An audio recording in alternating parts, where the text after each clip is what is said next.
யாராவது குறுக்களே ஏத்திட்டு போயிட போறாங்க. நக்கல் தானே ஆகாதுன்றது. என்ன ஏண்டி உன்னைய பாக்குறதுக்கு மாப்பிள்ளை பையன் வாரான்னு சொன்னேன். நம்மளும் வந்து 3 மணி நேரம் ஆயிப்போச்சு. இன்ன வரைக்கும் அவனை ஆளையே காணா. வருவானா வரமாட்டானா? அதெல்லாம் வாரேன்னு சொல்லிட்டாரு. அந்த காலத்துல எல்லாம் உங்க மாமே என்ன பாக்குறதுக்கு நான் வாங்கன்னு ஒரு வார்த்தை சொன்னேன்னு வச்சுக்க, எள்ளுனா என்னையா நிப்பாருடி, எள்ளுனா என்னையா நிப்பாரு. அவரு எள்ளுனா என்னையா நிக்கட்டும், கொஞ்ச நேரம் நீங்க தள்ளியே நில்லுங்க, கடுப்பேத்திக்கிட்டு இருக்காம. நானே அந்த ட்ரெஸ்ஸை போட்டு வந்திருப்பேன். அதை விட்டு சேலை கட்டிட்டு வந்தா தான் பசங்களுக்கு ரொம்ப பிடிக்கும். இப்படி வரணும் அப்படி வரணும்னு நான் வேற இதில் அள்ளி போட்டுக்கிட்டு வந்திருக்கேன். கசகசன்னு இருக்கு. இதுல நீங்க வேற கடுப்பேத்திக்கிட்டு. ஏடி நிஜமா வாரேன் தானே? வரேன்னு சொல்லிட்டாரு. போன் பண்ணு. எத்தனை தடவை தான் போன் பண்றது? வாரேன் வாரேன் வாரேன்ட்டு தான் இருக்காரு. போன் சும்மா அடிச்சுட்டே இருந்தா அவரு என்ன நினைப்பாரு? என்னடா அந்த பிள்ளை அலையுதுன்னு நினைக்க மாட்டாரு? ஐயோ உனக்கு ஒன்றும் தெரியல.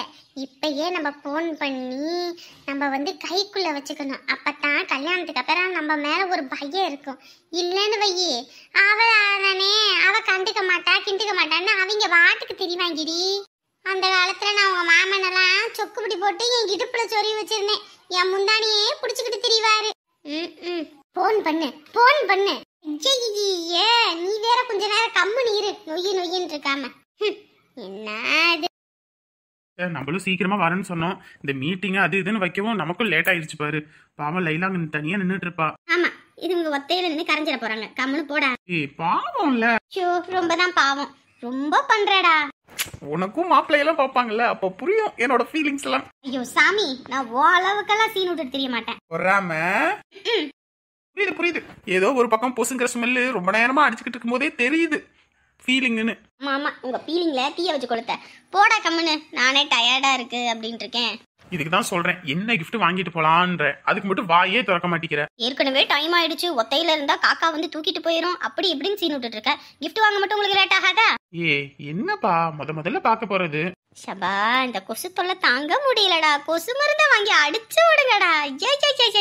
இப்பயே இந்த அளவுக்கு சீன் விடுற. கல்யாணம் ஆனா என்ன உன் வண்டியில ஏத்துவ? வண்டியில ஏத்த மாட்டேன். வண்டியை வேணா உன் மேல ஏத்துவேன். வண்டி மேல ஏத்துவியா மேல ஏத்துவியா மேல ஏத்துவியா? ஏய் வண்டி ஓட்டிட்டு இருக்கே, நீ வேற அடிச்சு கடிச்சு நான் என்கிட்ட விட்டுற போறேன். கம்மு நீரு. இப்பயே நல்லா புரிஞ்சு போச்சுடா. கல்யாணத்துக்கு அப்புறம் எல்லாத்தையும் மறந்துடுவா அப்படிதானே? அஃப்கோர்ஸ்ங்க அஃப்கோர்ஸ். அஃப்கோர்ஸ் முட்டை கோசுன்னு. சரி என்ன கிஃப்ட் வாங்குறதுன்னு கேட்டா நீ சொல்ல மாட்டேன். அதானே சொல்லுவாங்களே ஒரு பொண்ணுக்கு ஒரு பொண்ணு தான் எதிரின்னு. சரி ஓகே, உனக்கு பிடிக்கலன்னா என்ன, நான் பார்க்க போறேன். யாருக்காக கிஃப்ட் வாங்கியே ஆகணும். சரி அங்க ஒரு காஸ்மெட்டிக் ஷோரூம் இருக்கு, அங்க ஏதாவது பார்த்து வாங்க வேண்டியதான். என் ஆளுக்கு நான் வாங்குறத பார்த்து வயிறெறியட்டும். அதுல ஒரு குண்டா எண்ணெய் அள்ளி ஊத்தி சும்மா திக்கு திக்கு திக்கு திக்குன்னு கொழுந்து விட்டு எறியட்டும். ராமா ஏன் உன்னை இப்ப பார்க்கணும், கொஞ்சம் பேசணும். ஐயோ ஆண்டவா, இவன் வண்டியில ஏறினதுக்கு பதிலா அந்த பஸ்லயே போயிருக்கலாம். இன்னும் உள்ள போன் அடிக்குதா? போன் அடிக்குது. மாமா போனை எடுக்கல போல இருக்கே. தூங்கிட்டு இருக்காரோ?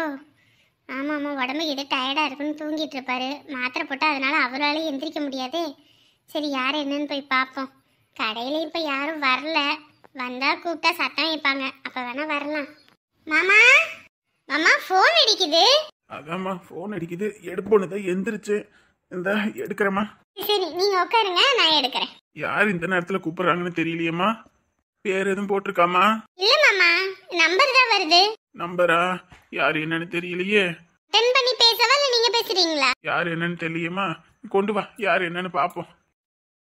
நாங்க மாமா யாருன்னு தெரியலையே. புது நம்பரா தான் இருக்கு. அட்டெண்ட் பண்ணி பேசுங்க மாமா. ஹலோ ஹலோ லிங்கம் பேசுறீங்களா? ஆமாங்க லிங்கம் தான் பேசுறேன். நீங்க யாருங்க? நாங்க பாளையங்கோட்டை ஜெயில இருந்து போன் பண்றோங்க. ஜெயில இருந்தா என்னங்க? ஜெயிலா? என்ன மாமா? யாரு? இருமா இரு ஒரு நிமிஷம். சொல்லுங்க சார். சரவணன் உங்க பையன் தானே? அவனா பையனே இல்ல சார். அவனெல்லாம் தலை முழுகியாச்சு. எனக்குன்னு இருக்குது என் பையன் முத்து மட்டும்தான், வேற யாரும் எனக்கு இல்ல சார். சார் உங்க வருத்தம் என்னன்னு புரியுது.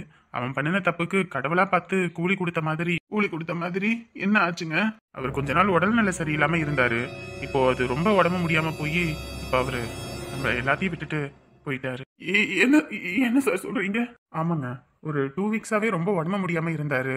அது ஏதோ பிளட்ல இன்ஃபெக்ஷன் ஆயிருக்கும் போல இருக்கு. அதான் ஐயோ கடவுளே, என்ன சார் இப்படி சொல்றீங்க? வாழ வேண்டிய வயசுல எல்லாம் தப்பு பண்ணிக்கிட்டே இருந்தானே, அதுக்கு தான் கடவுளா பார்த்து கூலி கொடுத்துட்டான். அதான் சொல்லுவாங்களே, அரசு அன்று கொள்வான் தெய்வம் நின்றே கொல்லுன்னு. பண்ணின பாவத்துக்கான பலனை அனுபவிச்சே தானே ஆகணும். யாரால தப்பிக்க முடியும்? என்ன மாமா, என்ன ஆச்சு மாமா? சரவணை இறந்துட்டானாமா.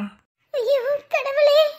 சார் ஒரு காலத்துல அவன் தப்பு பண்ணான் தான், இல்லைன்னு சொல்லல. ஆனா இப்ப அவன் திருந்தி அவன் வாழ்க்கையை வாழணும்னு பொறுப்பா இருந்தான் பாருங்க.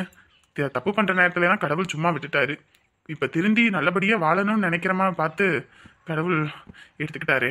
என்னதான் சார் நம்ம என்னதான் கோயில் கோலம் பூஜை புனஸ்காரம்னு பண்ணாலும் நம்ம பண்ணின பாவம் நமக்கு வந்து சேரதான் செய்யும். அவன் பண்ணின பாவத்துக்கு பலன் கடவுளா பார்த்து கொடுத்துட்டாரு.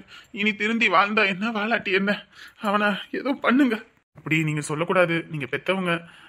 கடைசி உங்க பையனோட ஆசையே உங்களை பார்க்கணுன்றது தான். உங்களுக்கும் நோட்டீஸ் நாங்கள் அனுப்பதான் செஞ்சோம். நீங்க தான் பார்க்க முடியாது வர முடியாதுன்னு சொல்லிட்டீங்க. நோட்டீஸ் அனுப்புனதுக்கும் எந்த ரெஸ்பான்ஸும் இல்லை. இப்போ கடைசி காரியத்துக்காவது நீங்க வரணும்னு நாங்க நினைக்கிறோம். இல்லைங்க, நானே உடம்பு முடியாம படுத்த படுக்கையா தான் இருக்கேன். என்னைய பார்த்துக்கிறது என் பையன் தான். அவன் மட்டும்தான் எனக்கு பையன். அவனை தவிர வேற யாருக்காகவும் நான் எங்கேயும் வந்து நிக்க முடியாதுங்க. நான் வைக்கிறேன். அவனை எதை வேணாலும் பண்ணுங்க, என்னால வர முடியாது. இப்படி நீங்க சொல்லக்கூடாது. இன்னைக்கு ராத்திரி வரைக்கும் தான் டைம் இருக்கு. முடிஞ்ச அளவுக்கு வாங்க. இல்ல சார், நான் வரமாட்டேன் சார், நான் வரமாட்டேன். படுபாவி பையன் நல்லபடியா நல்லது சொல்லி கொடுக்கும் போதெல்லாம் கேட்காம விட்டுவிட்டு ஆத்தா பேச்ச கேட்டு அவன் பண்ணின பாவம் கொஞ்சம் நஞ்சமா பிள்ளைங்க வாழ்க்கையெல்லாம் அழிச்சானே, அதுக்கு கடவுளா பார்த்து கூலி கொடுக்கதானே செய்வாரு. சரி சார், உங்க வருத்தம் புரியுது. வீட்டுல யாராவது இருந்தா அவங்க கிட்ட போன் கொடுங்க, நான் பேசிக்கிறேன். மருமவ இருக்கா, இருங்க கொடுக்குறேன். மருமவளே ஏதோ பேசணுமாமா, பேசு. கொடுங்க மாமா, இங்க உட்காருங்க மாமா, உட்காருங்க. ஹலோ சார், சொல்லுங்க சார். அம்மா, உங்க மாமா எல்லாம் சொல்லியிருப்பாருன்னு நினைக்கிறேன். சரவணன் இறந்துட்டா, அப்படி உடம்பு முடியாம இருந்து அவருக்கு இறுதி காரியம் பண்ணணும். அவர் கடைசியா உங்க எல்லாத்தையும் பார்க்கணும்னு ஆசைப்பட்டாரு. அதுக்கும் கூட நீங்க வரல. இந்த ஒரு விஷயத்தையாவது பண்ணீங்கன்னா அந்த பையனோட ஆத்மா சாந்தி அடையும். Okay sir. மாமா வேலைக்கு போயிருக்காரு. அவர் வந்தோடனே தான் எதா இருந்தாலும் பண்ண முடியும். அவர் வந்தோடனே நான் சொல்றேங்க சார். அம்மா, ஏற்கனவே உடம்பு சரியில்லாத உடல்மா, ரொம்ப நேரத்துக்கு வச்சிட்டு இருக்க முடியாது. அதுக்காக தான் சொல்றேன். சரிங்களா, கொஞ்சம் சீக்கிரமா வாங்க. ஓகேங்க சார், நான் பேசிக்கிறேங்க சார். ஓகேம்மா. என்ன மாமா இப்படி சொல்றாங்க? அவனை வாழ்றதுக்கு தகுதி இல்லாதவமா, அதுதான் கடவுளா எடுத்துக்கிட்டாரு. அதெல்லாம் நீ எதுவும் நினைக்காத, முத்துக்கிட்டதான் சொல்லாத. அந்த பையன் எத்தனையதான் அவனும் தாங்குவான். இல்ல மாமா, ரொம்ப சங்கட்டமா இருக்கு மாமா. இந்த மாதிரி விஷயத்த மறைக்க கூடாதுல்ல மாமா. நான் மாமாவுக்கு போன் போட்டு சொல்றேன். பாவமா, அவனே வெளிக்கு போய் வேலை செஞ்சுக்கிட்டு கஷ்டப்பட்டுக்கிட்டு கிடக்குறான். மேற்கொண்டு அவனை கஷ்டப்படுத்தணுமா? இந்த மாதிரி விஷயத்த மறைக்க கூடாதே மாமா. இருங்க, நான் பேசிக்கிறேன். அப்புறம் விருப்பம் என்னமோ பண்ணுமா. போனா நம்ம ஒரு வேலை செய்யலான்னு போனாதான் எல்லாம் வரும். அப்பா நம்பர்ல இருந்து செல்வியா? ஹலோ மாமா, எங்க மாமா இருக்கீங்க? நான் எங்க இருப்பேன், கழுத கட்டா குட்டிச்சவரு கடையில தான் இருக்கேன். ஏமா குரல்லாம் ஒரு மாதிரியா இருக்கு, என்னாச்சு? மாமா, சரவணன் மாமா இருந்த ஜெயில இருந்து போன் பண்ணாங்க மாமா. மாமா இறந்துட்டாரா? ஏய் விளையாடாத. நேத்து தான் சும்மா விளையாட்டு பண்ணனா, நீ இப்ப என்ன பண்ணிட்டு இருக்க? எதுல விளையாடணுன்றது இருக்குமா? சரியா, சும்மா இல்ல, எனக்கு வேலை இருக்கு. ஜெராக்ஸ் வேற போட்டுட்டு இருக்கேன். உன் வேலையை பாருமா. நான் வீட்டுக்கு வந்துடுறேன் நேரமா. மாமா போய் சொல்லல மாமா. மாமாவே அழுதுட்டு இருக்காரு. அவங்க வேற உடம்பு சரியில்லாம இறந்தாராம். கொஞ்சம் சீக்கிரமா வாங்க மாமா. என்ன பண்றது ஏது பண்றதுன்னு ஒன்றும் புரியல. அவர் வேற 2 வாரமா உடம்பு சரியில்லாம இருந்து இறந்ததுனால பாடி ரொம்ப நேரம் வச்சிருக்க முடியாதுன்னு சொல்றாங்க மாமா. வாங்க மாமா, வாங்க மாமா. சரிம்மா, சரி, இந்த உடனே கிளம்பி வரேன். சரியா, அப்பா பத்திரம். அப்பாவை கொஞ்சம் தைரியமா இருக்க சொல்லு. ஓனர் வேற வெளியே போயிருக்காரு. நான் ஃபோன் பண்ணி நான் இதுன்னு பேசிட்டு வரேன். சரியா, வருத்தப்படக்கூடாது. அப்பா இது அழுதுட்டே தான் இருக்க போறாரு. சரியா, அவரு உடம்பு சரியில்லாத ஆளு. பார்த்துக்க, இந்த உடனே கிளம்பி பாரு. ஹலோ சொல்லுமா, ஃபோன் பண்ணி இருந்த போல இருக்கு. ஏமா எப்போ ஃபோன் பண்ணா எப்பமா எடுக்கிற? இல்லைம்மா, சுபிக்குட்டியை கூட்டிக்கிட்டு பார்க்குக்கு வந்தேன். அதான் சரி, பையக்குள்ளே ஃபோன் கிடக்கவும் ஃபோன் அடிச்சதும் கேட்கல, ஒன்றும் கேட்கல. அதுவும் நான் என் போன்றது சத்தமே வரமாட்டேங்குதுல்ல, அதாம்மா அடிச்சதே கேட்கல. அப்புறம் இப்போ தான் ஃபோன் எடுத்து பார்த்தேன். அப்போ தான் சுபிக்குட்டி சொன்னிச்சு அம்மா கூப்பிட்ருக்காங்கன்னு. அதாம்மா ஃபோன் பண்ணேன். என்னம்மா, ஏம்மா கூப்பிட்ருக்க? பார்க்குக்கு போனீங்களா? ஏமா புள்ளைய கூட்டிக்கிட்டு போய் நாங்க படிக்க வச்சுக்க அப்படியே ஸ்கூலுக்கு அனுப்பிக்கிறேன்னு சொல்லிட்டு பார்க்க கூட்டிட்டு போய் சுத்திக்கிட்டு இருக்கியா? என்னமா நினைச்சிட்டு இருக்க நீ? இப்படி சுத்திக்கிட்டு இருந்தா படிப்பு என்ன ஆகுறது? நான் லீவு ஒரு நாள் கூட போட விடாம அந்த பிள்ளைய பள்ளிக்கூடத்துக்கு அனுப்பிக்கிட்டு இருக்கேன். இப்படி நீ பாட்டுக்கு நேத்து லீவா போட்டுவிட்டு இன்னைக்கு லீவா போட்டுக்கிட்டு இருந்தா என்ன அர்த்தம்? முதல்ல அவகிட்ட போன கொடு. ஐயோ நானா தான் கூட்டிட்டு வந்தேன். சுபி எல்லாம் ஒண்ணு வாரேன் வைக்கிறேன்னு தான் சொல்லலமா. எனக்கு அவளை பத்தி தெரியாதா? ஆளு கொஞ்சம் தலை வரைஞ்சா போதும் எல்லா வேலையும் பாப்பா.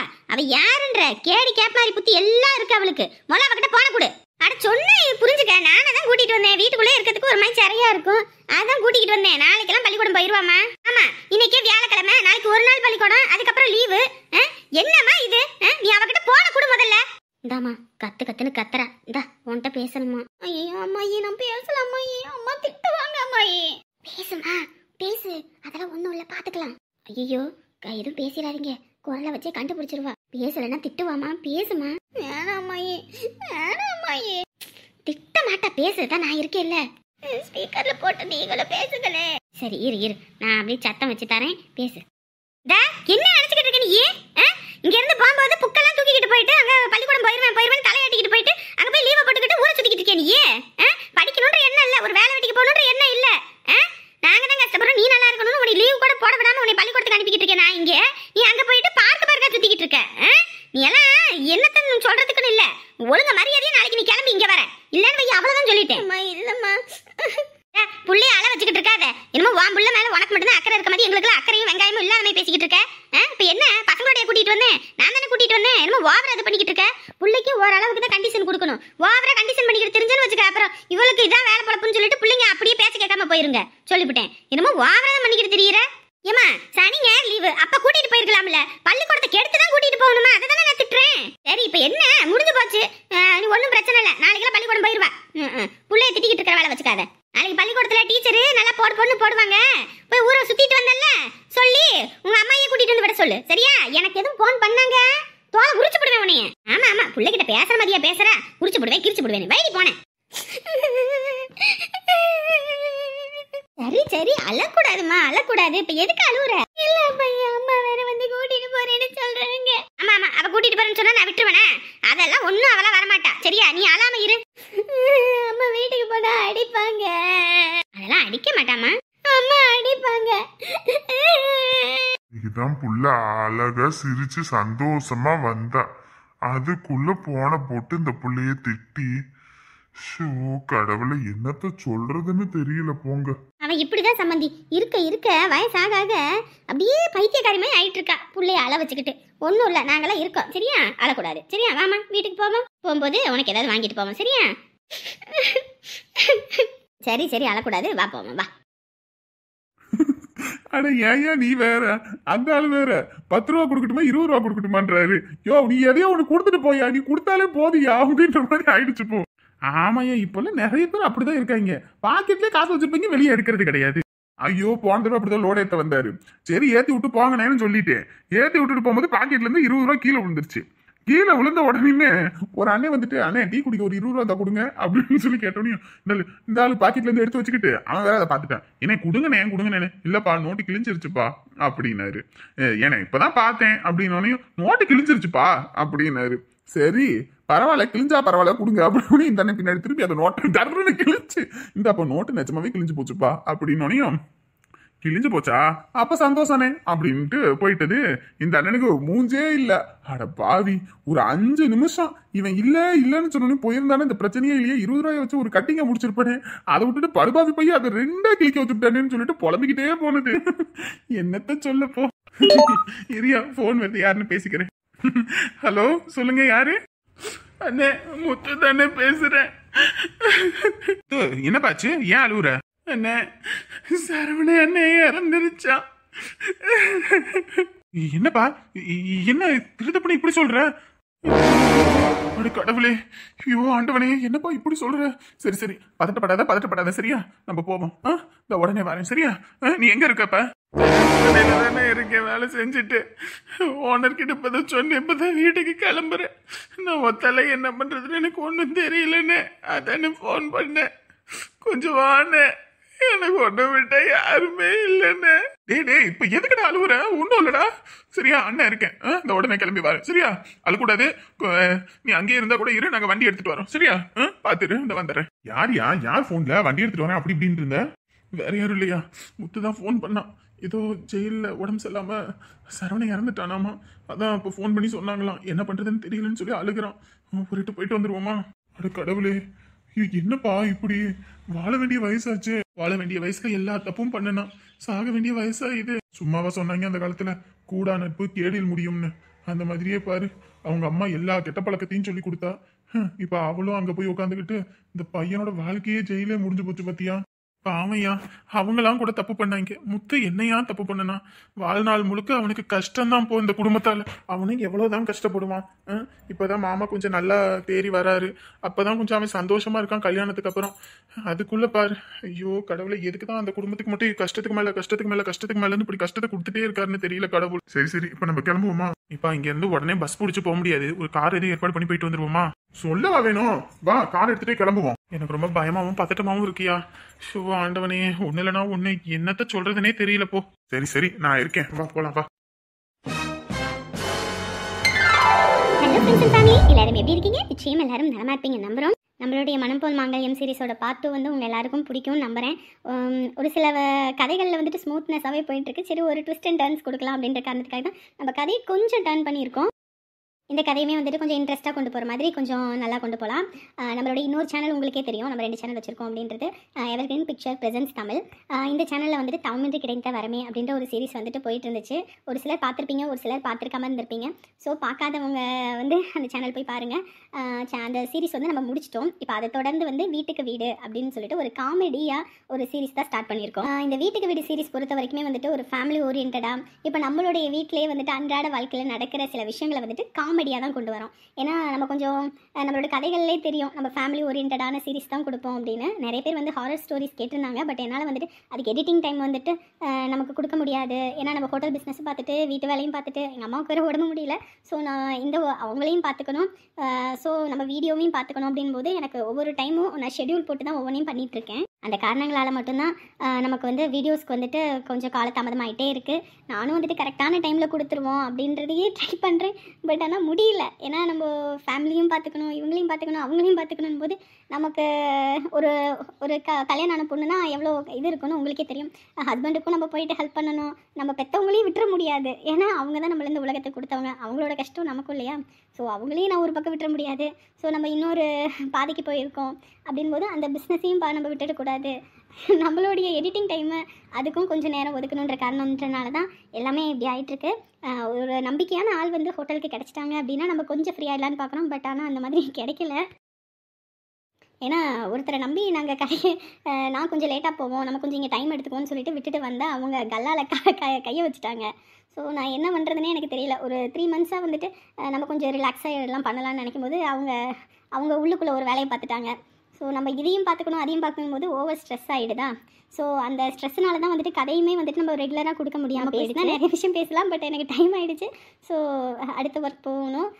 ஸோ நம்ம வீட்டுக்கு வீடு சீரிஸ் வந்துட்டு ரொம்ப காமெடியாக இருக்கும், நீங்கள் என்ஜாய் பண்ணுற மாதிரி இருக்கும். டே பை டே உங்களோட லைஃப்பில் நடக்கிற எல்லா விஷயங்களும் தான் வந்துட்டு அங்கே இருக்கும்.